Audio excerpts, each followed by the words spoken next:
Between 1986 and 1995, the city of Houston lived in fear of a faceless predator. One by one, young girls and women vanished, their bodies later discovered in alleys, parking lots, and behind restaurants. Each scene told the same chilling story: a struggle, silence, and finally, a cord twisted so tightly around the victim's neck that it left no doubt. This was the work of a sadistic killer. 15-year-old Lori Lee Tremblay never made it to her job that September morning in 1986. Maria del Carmen Estrada, a hard-working 21-year-old mother, was found lifeless near a Dairy Queen in 1992. 9-year-old Diana Rebelar disappeared after a quick trip to the store in 1994, and Dana Sanchez, just 16, never reached her boyfriend's house in 1995. Different ages, different lives, but all claimed by the same unseen hand. A man who strangled his victims using a homemade tourniquet, tightening it slowly, deliberately, as if savoring every second of control. For almost a decade, Houston police hunted a ghost. There were no witnesses, no clear suspects, only the signature of a killer who vanished as quickly as he struck. But the real horror wasn't in the dark corners of the city. It was in broad daylight, behind the doors of an ordinary home. The monster everyone feared was living a double life: a devoted father, a husband, a phone technician who volunteered at church. His name was Anthony Allen Shore. To the world, he was a quiet man trying to raise his daughters. But behind that calm smile hid something far darker, a man whose cold precision and haunting confession would earn him the name the Tourniquet Killer. Tonight, we step inside his twisted world, uncovering the brutal crimes, the broken families, and the final words he spoke before his death by lethal injection. But before we do, make sure you subscribe to this channel for more jaw-dropping true crime stories.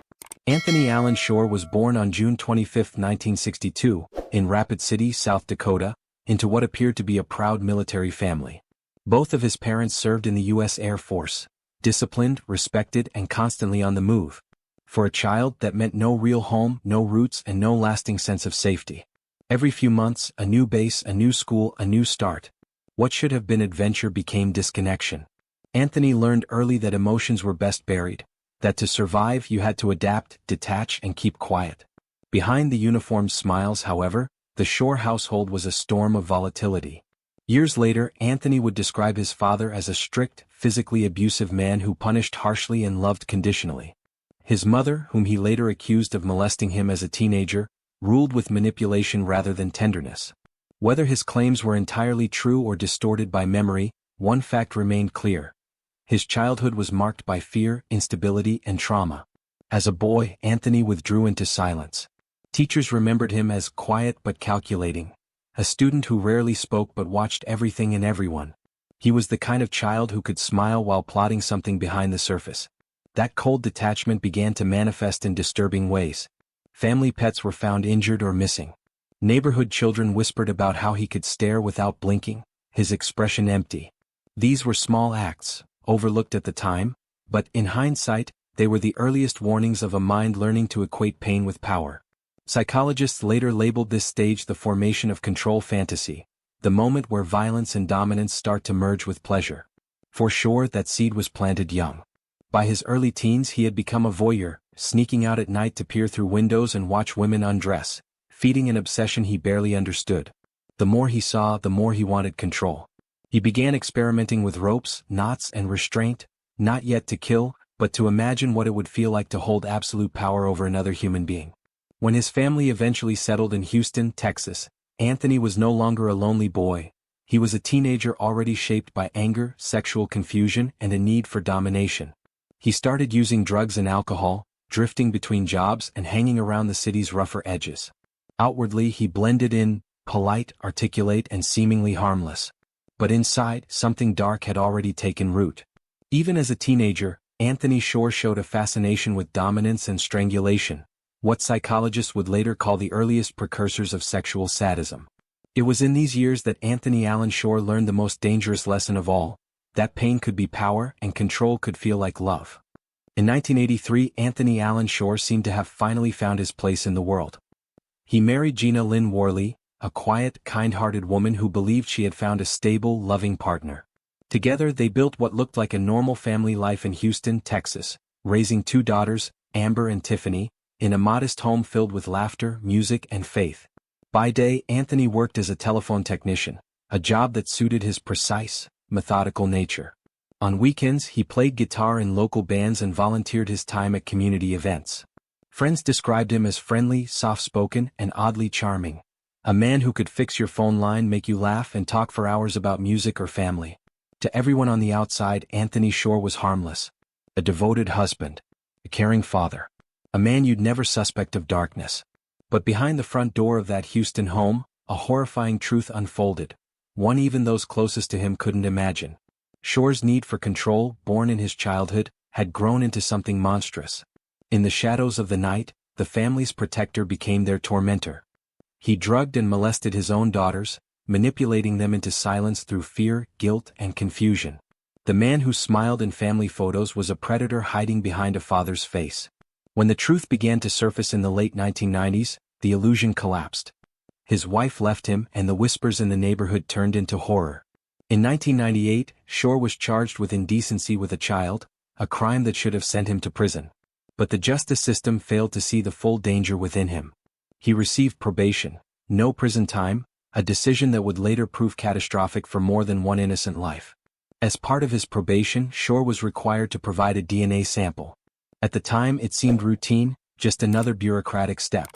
But that single cotton swab, sealed in a lab envelope, would one day expose every secret he thought he'd buried. It was the fall of 1986 in Houston, Texas, the beginning of a nightmare that no one yet recognized. On the morning of September 26, 15-year-old Lori Lee Tremblay left her home, walking to her part-time job at a local restaurant. She never made it there. Lori was like many Houston teenagers, kind, soft-spoken, and full of quiet dreams. She enjoyed spending time with friends, loved music, and was saving her paycheck for school. But somewhere along that short route, she crossed paths with a man who saw her as prey, a life to dominate, to control, and to destroy. Her body was found later that same day, discarded behind a restaurant near West 43rd Street.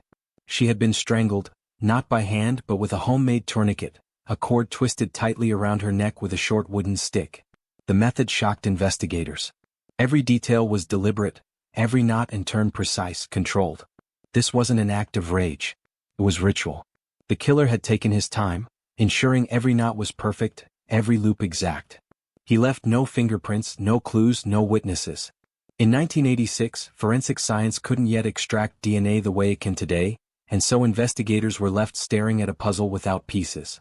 15-year-old Lori Tremblay became the first known victim of Anthony Allen Shore, a man who was, at that time, living an unremarkable life, a husband, a father, a technician. No one could have imagined the depth of the darkness he carried. Detectives followed every lead they could find, but the case quickly went cold. Lori's family was left with unbearable silence, and Houston moved on, unaware that the man responsible was still out there, watching, hunting, and waiting for his next opportunity. For Anthony Shore, the act of killing unlocked something deep and dangerous inside him, a twisted satisfaction that went beyond anger. He had found control. And once he tasted that feeling, he wanted it again. After the brutal killing of Lori Tremblay, the city of Houston carried on, unaware that her murderer was still among them, hiding in plain sight. As investigators chased dead ends, Anthony Allen Shore did what he had always done best. He blended in. Through the late 1980s and early 1990s, Shore lived quietly. He worked as a telephone repair technician, moving from house to house across the city, fixing phone lines and chatting easily with customers. To his co-workers, he was calm, reliable, and polite, the kind of man who offered to help a neighbor move or volunteered to play guitar at local gatherings. To the outside world, he was ordinary, forgettable, safe. But behind that facade, darkness was quietly building. His first kill hadn't satisfied him. It had ignited something uncontrollable. The more he suppressed it, the more it demanded to be fed. He began revisiting his old obsessions: control, dominance, strangulation, fantasies that now consumed his private moments. At home, his life appeared stable, even respectable. He had divorced his first wife, Gina, and later married Amy Lynch, trying once again to construct the image of a loving husband and father. He attended family events, smiled for photos, and pretended to have left his past behind. But his wives described something they couldn't quite name: a strange emotional distance, a coldness in his eyes when anger surfaced. Beneath the calm exterior was a man fighting, and slowly losing, the war with his own urges. In those quiet years, Houston police had no reason to suspect him. His name wasn't on any list. His crimes were buried under layers of charm and normalcy. To the world, he was just another working man trying to hold his life together. But in his mind, the fantasy was alive and evolving. He replayed it in silence. The feel of the cord, the helplessness of his victim, the godlike control that only killing had given him. For a time, it seemed like the darkness had gone dormant. But in truth, it was only waiting, coiling in the shadows, patient and methodical. The man the world saw as a friendly technician and devoted husband was preparing to strike again. April 16, 1992, Houston, Texas. It began again. 21-year-old Maria del Carmen Estrada, a young mother and restaurant worker, finished her early morning shift at a Dairy Queen on North Freeway. She waved goodbye to her co-workers and began the short walk home. She never arrived. Hours later, a passerby discovered her body behind an office building. She had been strangled with a cord wound so tightly it bit deep into her skin. The knots deliberate, symmetrical, almost meticulous. The scene was hauntingly controlled, void of chaos. Whoever did it hadn't acted out of panic or rage. This was someone calm, someone who took his time. Maria's family was devastated. She had moved to Houston searching for opportunity and safety, never knowing she'd cross paths with a predator who planned every moment of her death. Investigators gathered what they could: fingerprints, fibers and crucially, scrapings from beneath her fingernails. The killer had been careful, but Maria had fought back. Her DNA sample was logged and stored, sealed in evidence. Yet in 1992 DNA technology was still primitive. The evidence waited quietly, frozen in time as the killer walked free. Months passed. Then years. Houston moved on, but somewhere in the city, the same hands were tightening another cord. October 19, 1993, Selma Jansk, 14 years old, was home alone after school when she heard a knock at the door. The man on her porch seemed ordinary, even polite. Within minutes, that normalcy turned into a nightmare. He forced his way inside, bound and sexually assaulted her. Selma fought back with every ounce of strength she had, her screams echoing through the neighborhood. Terrified, her attacker fled before he could finish what he started. She survived, but the horror stayed with her forever. Selma's bravery gave detectives a rough description of the man: thin build, mid-30s, calm voice, sharp eyes. It wasn't much, but it was something. No one realized it yet, but this was the same man who had taken Maria Estrada's life a year earlier. Just as suddenly as he appeared, he vanished again. Months of silence. And then in August 1994, the violence returned. 9-year-old Diana Rebelar lived with her family in a working-class Houston neighborhood. On August 8, she was sent to buy a soft drink from a corner store, a trip that should have taken only minutes. When she didn't return, her mother's panic spread through the block. Hours later, police found Diana's small body behind a grocery store loading dock. She had been strangled, the same signature ligature, the same mechanical precision. The city was horrified. A child, taken in broad daylight, killed and left discarded like garbage. Investigators noticed eerie similarities to the Estrada murder, but they had no suspect, no connection, only the same pattern of controlled strangulation. Forensic testing once again stalled. Houston's homicide detectives were left chasing a ghost. By 1995, that ghost had become bolder. The next victim was 16-year-old Dana Sanchez, a vibrant high school student who disappeared on July 6, while walking to meet her boyfriend. Her family reported her missing within hours, but there were no signs of struggle, no witnesses. She had simply vanished. Days later, a local television newsroom received a phone call. The man on the other end spoke softly, calmly, almost too calmly. He claimed to be a concerned citizen who had found something. He provided detailed directions to a rural area outside Houston. When officers followed those directions, they found Dana's body exactly where he said it would be. What chilled detectives most wasn't just the accuracy of his directions, but the tone of the caller's voice. He sounded unbothered, detached, and disturbingly familiar. He didn't sound like a bystander, he sounded like someone reliving an experience. They recorded the call, not realizing they were listening to the killer himself. Later, forensic voice analysis and Shore's own confession confirmed the truth. Anthony Shore had made that call.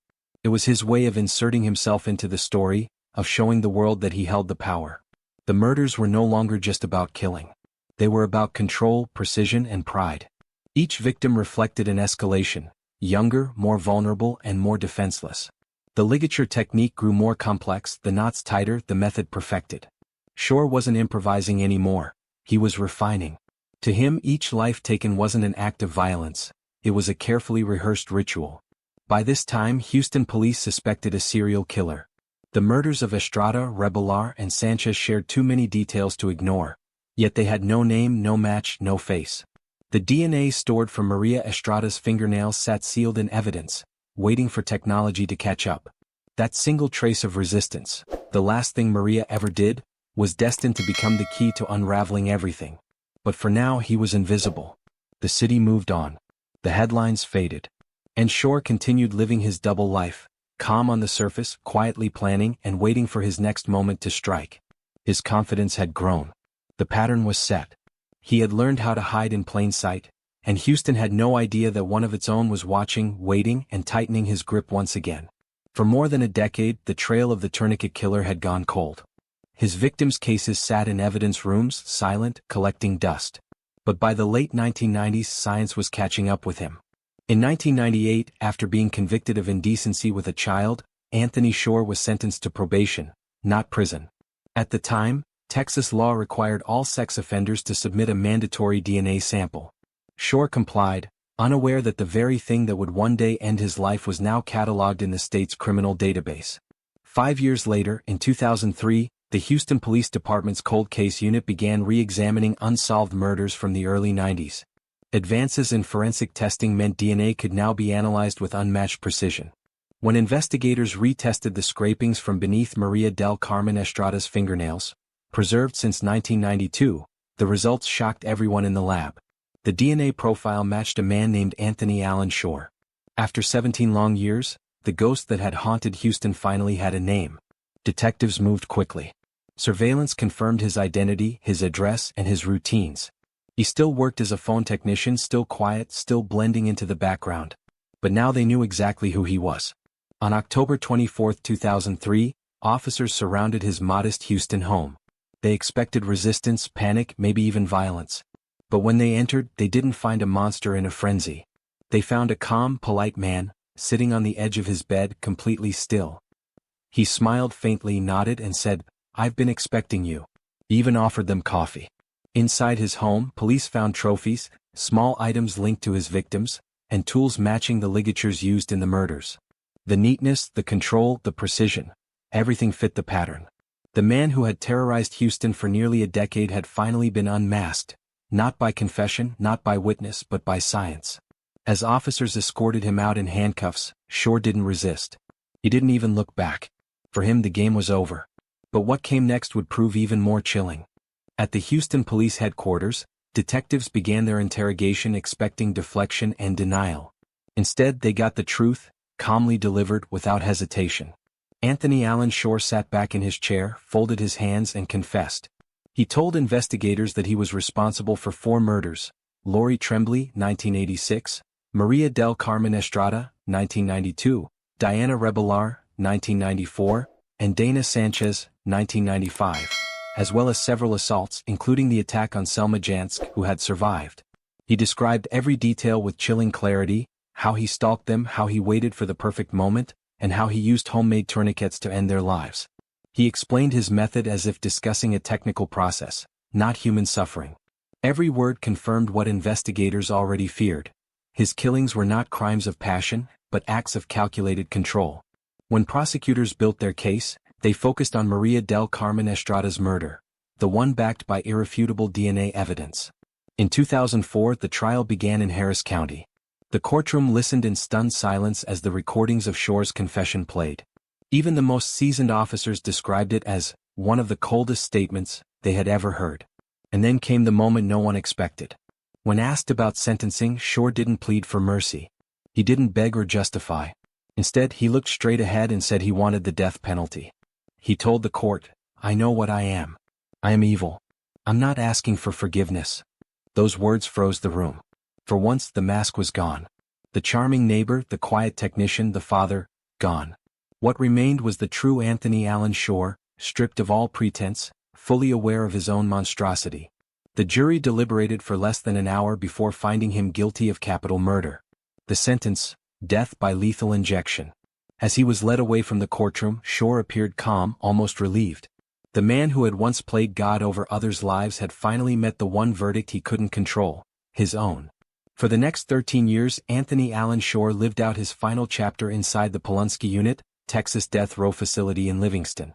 It was here that the Tourniquet Killer, once a man who moved freely through Houston streets, was reduced to a number in a concrete cell. Inmates on death row live in near total isolation, 23 hours a day alone, 1 hour for exercise in a small caged yard. The silence is unrelenting, broken only by the clang of doors and the echo of footsteps on concrete. For many, that silence drives reflection or madness. For sure, it became a stage. He gave interviews to journalists and even exchanged letters with true crime researchers. In those moments, he spoke about his crimes not with regret, but with a strange clinical detachment. Psychologists who studied him described him as calmly psychopathic, capable of acknowledging his evil without the faintest trace of empathy. When asked why he killed, his response was chillingly simple. "It made me feel like God."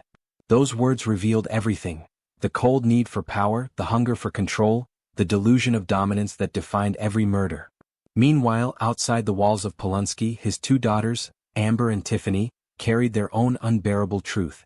They had once been his victims, and now they were witnesses to the world finally knowing who their father truly was.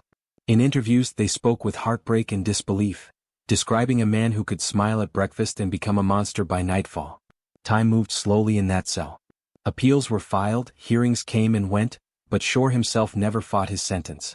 He told his attorneys he accepted his fate, that his death was the only justice left. As his execution date drew near, Texas had long ended its special last meal tradition, so Shore received the standard prison dinner served to all inmates that evening. He ate quietly without comment. For 13 years, Anthony Shore had lived with the ghosts of those he killed. Now the countdown to his own end had begun. On January 18, 2018, at 6 p.m., Anthony Allen Shore was led from his holding cell to the execution chamber at the Huntsville unit. He was 55 years old. Witnesses said he appeared calm, the same eerie composure he had carried his entire life. As guards secured the leather straps across his arms and chest, he looked toward the glass where the victims' families sat. On the other side of that glass were the faces of mothers, fathers, and siblings who had waited more than 2 decades to see justice finally done. When asked if he had any final words, Shore took a slow breath and spoke clearly. "No amount of words or apology can undo what I have done. I'm sorry. May God forgive me." There was no defiance, no arrogance, just a tired acceptance. Whether it was genuine remorse or a final performance, only he knew. At 6:22 p.m., the lethal injection began. Within moments, his breathing slowed. At 6:28 p.m., Anthony Allen Shore was pronounced dead. Outside the prison walls, reporters gathered, lights flashing against the cold Texas evening. Inside, the families of Maria del Carmen Estrada, Diana Rebollar, Dana Sanchez, and Lori Tremblay finally exhaled, not with joy, but with a quiet release that comes only when a long nightmare ends. 4 years, Anthony Shore hunted the innocent and hid behind a mask of normalcy. But in the end, it was the smallest trace, a fragment of DNA, that tore away his disguise and delivered the justice his victims deserved. If this story moved you, take a moment to honor their memory. Share your thoughts in the comments. What do you think drives someone to such unimaginable darkness? Was justice truly served? Don't forget to like, share, and subscribe to the channel for more deeply researched, haunting true crime stories that uncover the human truths behind the headlines. Because every story we tell is not about glorifying the killer, it's about giving voice to the victims, and making sure their names are remembered long after the monster is gone.